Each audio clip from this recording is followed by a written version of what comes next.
हाँ जी, राजेंद्र जी, मैं आपसे प्रकृति के बारे में कुछ वि चाहता हूँ अपने विचार रखें। आपने बहुत अच्छा प्रश्न किया है। जब प्रश्न किया है तो कैमरे को आप प्रकृति अब दिखाओगी, प्रकृति को दिखाइएगा। इतना बढ़िया आपने प्रश्न किया है कि मेरे मन को छू गया, अंग को छू गया। प्रकृति, प्रकृति हम इंग्लिश में कहते हैं नेचर। नेचर दो तरह की होती है, कि इंसान की नेचर, एक प्रकृति की नेचर। तो ये प्रकृति की जो नेचर है उससे मन खुश होता है। जिस तरह तरह के हमारे फूल हैं जो मुगल गार्डन में नहीं है वो यहाँ पे दिखाई दे रहे हैं। जैसे कि देखिए ये फूल लगे हुए हैं, बहुत अच्छा लग रहा है। प्रकृति यानी नेचुरली जो चीज़ होती है वो बहुत अच्छी है। प्रकृति से हमें खाना मिलता है, प्रकृति से हमें जीवन मिलता है, प्रकृति से हमें औषधियाँ मिलती हैं। प्रकृति को इसीलिए भगवान कहा गया है और इसके बिना कुछ है ही नहीं। देखिए हमारा मन कितना खुश हो जाए जब हम इधर दिखाते हैं। इधर देखिए कितना अच्छा बना है। मुगल गार्डन तो कुछ भी नहीं है, राष्ट्रपति भवन बना हुआ है और आप देखेंगे कितना अच्छा लग रहा है और कितनी अच्छी प्रकृति है। गाड़ियाँ चल रही हैं, लोग आ रहे हैं, फूल देख करके बच्चे और खुश होते हैं। तो इसे कहते हैं प्रकृति। अब आप नेक्स्ट क्वेश्चन करें, मैं जवाब दूंगा। जो आजकल इस समय जो चल रहा है एनआरसी वाला मुद्दा, जी, एनआरसी से जो किसको फ़ायदा होगा और किसको नुकसान होगा, यहाँ के मूल निवासियों को? आपने बहुत ही अच्छा प्रश्न किया है। एनआरसी, एनआरसी को ऐसे लिया जाए, एनआरसी इन्होंने सूक्ष्म कर दिया। मैं डिटेल में ना बता कर सूक्ष्म में बताऊँगा, समय का अभाव है।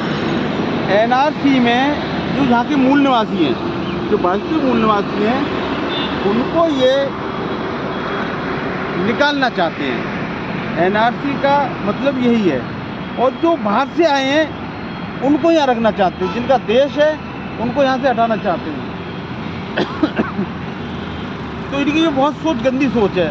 जैसे एक बार इन्होंने इस तरह का प्रयोग किया तो इन्होंने क्या किया, जो हमारे बंगाली थे, बेचारे गरीब थे जो जहाँ रह रहे थे, उनको इन्होंने निकालना स्टार्ट कर दिया, मारना स्टार्ट कर दिया, तरह तरह के अत्याचार स्टार्ट कर दिए, मकान उन्होंने तोड़ने स्टार्ट कर दिए। वो किसी तरह से चले जाएँ यहाँ से और खुद ऐसा परिचय मांग रहे हैं, दादे परदादे का सबूत मांग रहे हैं। आपसे ही मैं पूछता हूँ, दुनिया के लोगों से पूछता हूँ, भारत के लोगों से पूछता हूँ, किसके पास होगा बाबा के बाबा का प्रूफ? नहीं होगा। तो ये चंद लोग हैं जो इस देश को बेच दे रहे हैं। चंद लोगों को समझना होगा, ये हम पढ़े लिखे हैं तो, और नहीं समझा तो आने वाला समय हमारे लिए बहुत बड़ा संघर्ष हो जाएगा, संघर्ष करना पड़ेगा। आगे का क्वेश्चन करें, मैं बताऊंगा आपको। आजकल एक चल रहा है राम राज्य वाला। राम राज्य कह रहे हैं कि राम राज्य आएगा, राम राज्य आएगा। इस पर आपके क्या विचार हैं? देखिए, कोई चीज़ गलत नहीं है। राम एक कल्पना है और कल्पना से किताब लिखी गई थी, इसको हम रामायण के नाम से जानते हैं। राम गलत नहीं है, सीता गलत नहीं है, लक्ष्मी गलत नहीं है, दुर्गा गलत नहीं है। मैं इसको वर्णन करता हूँ। दुर्गा बनाई गई थी इसके लिए कि हम शक्तिशाली अपने को बनाए, उसको देख करके हमें कर्म याद आए और ऐसा कर्म करें शक्तिशाली बने, स्वयं बदला ले सके। लक्ष्मी बनाई गई थी जो हमने पौध लगाई है बच्चों के रूप में, उनके लिए हम कमा के लाएं, वो याद दिलाती थी कर्म को। और सरस्वती बनाई गई है, उसको देख करके हमें कर्म याद आता था कि हमें विद्यालय जाना पड़ेगा और पढ़ना पड़ेगा, तभी हम शिक्षित हो पाएंगे, डॉक्टर इंजीनियर साइंटिस्ट बन पाएंगे। इसी तरह से राम को देख करके हमारे अंदर एक कर्म याद आता है कि हमें भी पुरुषों में उत्तम बनना है। तो लोग करते क्या है, राम को मानते हैं, जबकि राम ने कभी नहीं कहा था कि मेरी पूजा करना या मुझे फूल मालाएं चढ़ाना। लेकिन राम की नहीं मानते। राम ने ये कहा है कि अपने को इतना अच्छा कर लो कि आप भी पुरुषों में उत्तम बन जाओ। तो ये सारी चीज़ों को मैनिपुलेट करके अब जातियों के आधार पर हम आ जाते हैं। जो अब बताइए, पत्थर में कैसे प्राथमिकता पड़ सकती है? जिसे प्रताप प्राथमिकता डाली, मैं उसी से पूछ करूँ कि भाई तेरे घर में कितने लोग मरे होंगे, उनको जिंदा क्यों नहीं रखा? ये टोटल अंधविश्वास है। राम एक कल्पना है, रामायण एक कल्पना है। क्योंकि मैं अपने शब्दों में कहूँ तो इसको हमेशा कहता रहता हूँ। क्यों कहता हूँ? हम नौकरी करने जाते हैं तो काम तो वही करते हैं। तो मैं रिपीट जरूर करूँगा कि संगीत से ज्ञान नहीं मिलता, मंदिर में भगवान नहीं मिलता, मस्जिद में अल्लाह नहीं मिलता, गिरजाघर में ईशा नहीं मिलता। मैं रिपीट करूँगा, संगीत से ज्ञान नहीं मिलता, मंदिर में भगवान नहीं मिलता, पत्थर तो सिर्फ इसलिए पूछते लोग क्योंकि विश्वास के लायक इंसान नहीं मिलता। हमारे कबीरदास जी ने कह दिया, महापुरुष ने पहले पूर्व में कह गए हैं।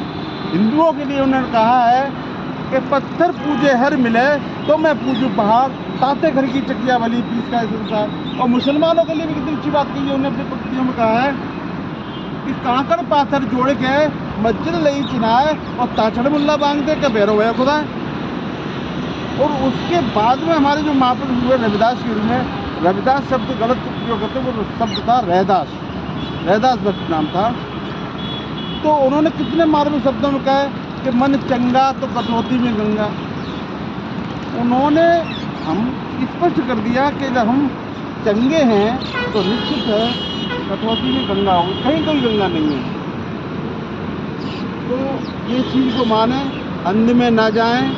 अंध क्या है? अंध वही है। और आज का नागरिक कैसा बना दिया? पढ़े लिखों को मूर्ख बना दिया। धर्म कोई भी हो, जोड़ने की बात करता, तोड़ने नहीं करता। लेकिन आज क्या कर दिया पढ़े लिखे को? धर्म वो धंधा है जिसमें पढ़ा लिखा भी अंधा है। मैं अपने शब्दों में आगे कहूँ, धर्म जोड़ने की बात करता, तोड़ने की नहीं करता। तो धर्म वो बिजली का नंगा तार है, यदि छुओगे तो जल जाओगे। उदाहरण के तौर पर हिंदू मुस्लिम के धर्म को छुएगा तो झगड़ा होगा, आगजनी होगी। मुस्लिम सिख को छुएगा, आगजनी होगी, जल जाओगे। भाई ऐसा कुछ काम मत करो। आप मानव हैं, मानवता का परिचय दें, क्योंकि देश में ही ये स्टार्ट हो गया। उदाहरण के तौर पर हिंदू राष्ट्र बनाना चाहते हैं, बहुत अच्छी बात है, हिंदू राष्ट्र बनाइए आप। तो हिंदू राष्ट्र बनाना चाहते तो एकता की बात क्यों करते हो? हिंदू राष्ट्र नहीं है तब तक हम सब एक हैं, अनेकता में एकता है। जिस दिन हिंदू राष्ट्र बन जाएगा उस दिन हिंदू धर्म में ही इतनी विकृतियाँ हैं, छोटा बड़ा जाति पात।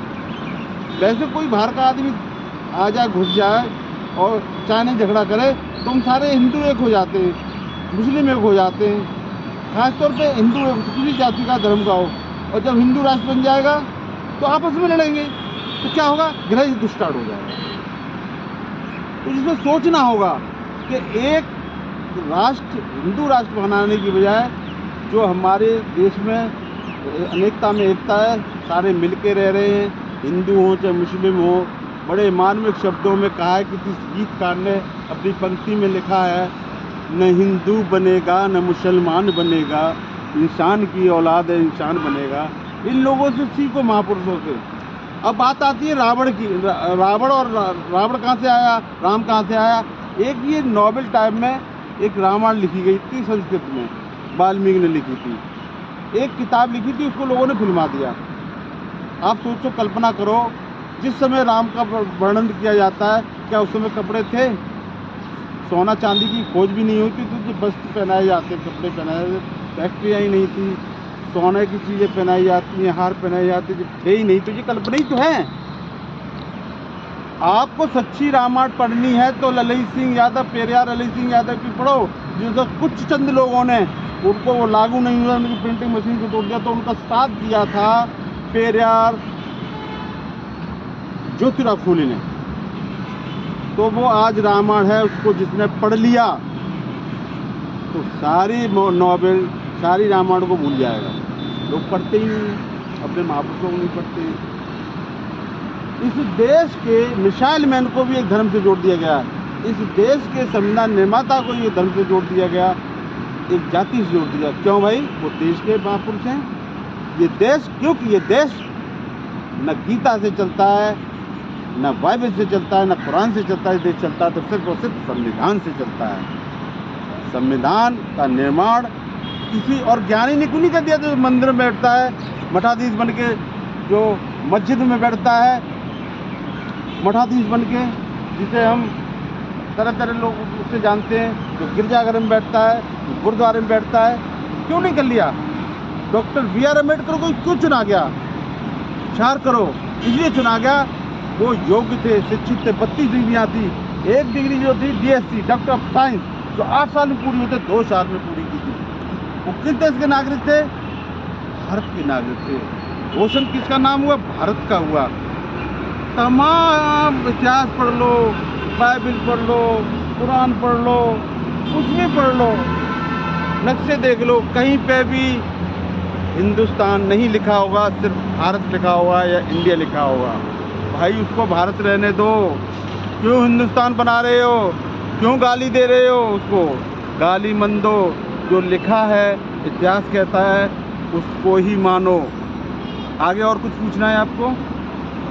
बस अभी इतना ही रहने दीजिए, फिर आगे कभी तो चर्चा मैं अपने करेंगे। शब्दों को विराम देता हूँ। जितने लोग मुझे देख रहे हैं, मेरे से कोई त्रुटि हुई हो तो मैं माफ़ी चाहूँगा और नमन बंधन कर देते हुए माफ़ी मांगूंगा। इसी के साथ जहाँ तक मेरी आवाज़ पहुँच रही है, मेरी हाथ जोड़ के विनती है, आप कमेंट बॉक्स में ज़रूर बोलें, लिखें, कौन से बात कर सकते हैं, मेरा नंबर भी इसमें है, बताएं मैंने कहाँ गलती किया जिससे मैं सुधार कर सकूं। लेकिन इतनी विनती है, समानता लाइए, एकता लाइए और भारत को जो लोग तोड़ने की बात कर रहे हैं उनको समझाइए कि हम एक थे, एक हैं और एक रहेंगे। समानता का प्रतीक बनिएगा। इसी के साथ पुनः मैं अपने शब्दों को विराम देता हूँ। सादर, साधुवाद, साधुवाद, साधुवाद।